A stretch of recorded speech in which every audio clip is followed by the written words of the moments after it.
Na entrevista do dia com Maria Lídia Flandoli, a questão ética que permeia decisões do Supremo Tribunal Federal.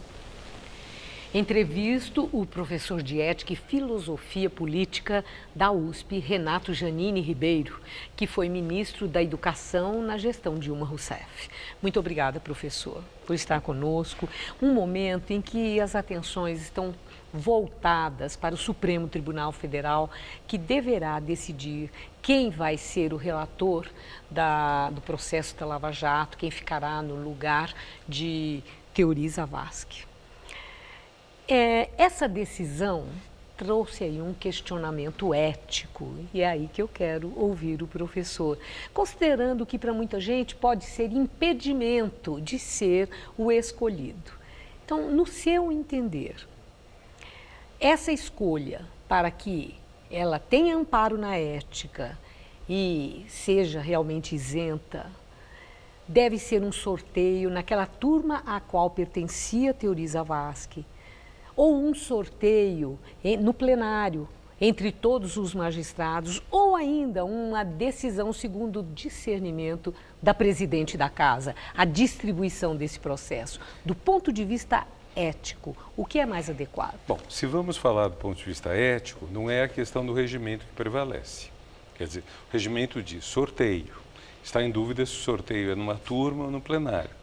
Se nós vamos falar do ponto de vista ético, não interessa tanto o regimento, interessa, sobretudo, que o relator seja uma pessoa que não tenha simpatias ou antipatias políticas pronunciadas. Seja alguém que não declare, não faça declarações políticas, alguém que não tenha uma vinculação partidária notória, alguém que possa acusar todas as pessoas que forem, de alguma forma, culpadas, sem fazer disto um uso político. Isso talvez exclua 1, 2, 3 nomes, não sei quantos exatamente, mas essa é a questão ética. E é muito importante deixar claro para os ouvintes que existe uma questão política, uma questão legal, muitas vezes, existe uma questão ética que é diferente. Nem sempre a ética e a lei andam juntas. Às vezes a lei estabelece uma regra que, se você seguir, eticamente vai ser complicado. Então, esse é um problema sério que nós temos. Embora a presidente da casa tenha a prerrogativa até de fazer uma escolha. Tem, né? tem. Ela tem. Tem. Né? Não se ater ao regimento. A presidente eu conheço, é uma pessoa que tem uma fama muito honesta, eu tenho uma admiração por ela. O que me parece é que Carmen Lúcia está num momento muito difícil, porque ela é uma pessoa que está acostumada a lidar com a ética nos seus menores atos. Eu lembro que ela guiava o próprio carro para ir para o Supremo, em vez de ir num carro oficial, apesar de ter um guarda-costas personalizado, com quem ela foi quando almoçou comigo no Ministério da Educação. Mas esse é um momento que é muito difícil para uma pessoa que tem valores éticos firmes, como ela, lidar. No caso, por exemplo, da acusação contra o Renan e do afastamento decidido pelo ministro Marco Aurélio, decidido sozinho, que eu acho que foi uma temeridade ele fazer isso, mas a presidente ela acabou procurando uma solução que fosse meio política, meio judicial. Isso é muito complicado, porque no caso dela, é como se ela dissesse, olha, toda a ética que eu tenho, pessoal, não basta para lidar com esse torvelinho, com esse furacão que tomou conta do Brasil e que está, em nome da ética às vezes, rifando a ética às vezes. E tem suporte ético a manutenção do sigilo das delações premiadas que foram homologadas por Carmen Lúcia? Bom, vamos de novo. Então, uma coisa é a lei. Amparo ético. Eu quero saber se tem. Do ponto de vista legal e ético também, você não deveria vazar, nem mesmo publicizar delações antes delas passarem por uma triagem que resulte em denúncia ou não, porque por enquanto são apenas delações. São pessoas que delataram, você não sabe se é verdade, se não é. Você não sabe sequer se o Ministério Público Mas a partir do momento que o Ministério Público configure a denúncia. Não, aí tem que publicar. Mas o problema é antes. O que nós temos tido é um monte de vazamentos, a começar por conversas pessoais, de Dona Marisa Letícia, etc. Tem tido um monte de vazamentos que são de umas coisas você vaza, outras coisas você não vaza.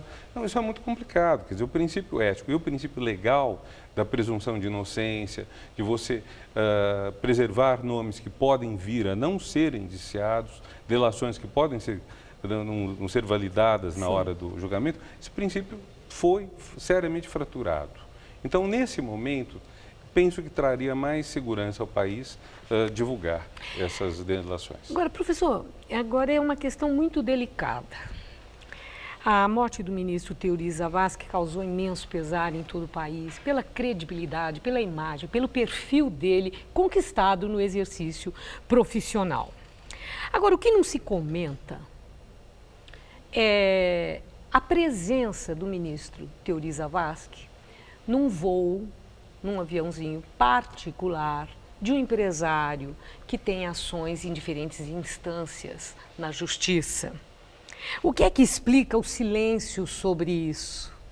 Vale um questionamento se existe alguma transgressão do ponto de vista da ética, o fato de um magistrado aceitar a gentileza, a oferta de viajar, mesmo que seja nas férias dele, por lazer, etc., num avião particular.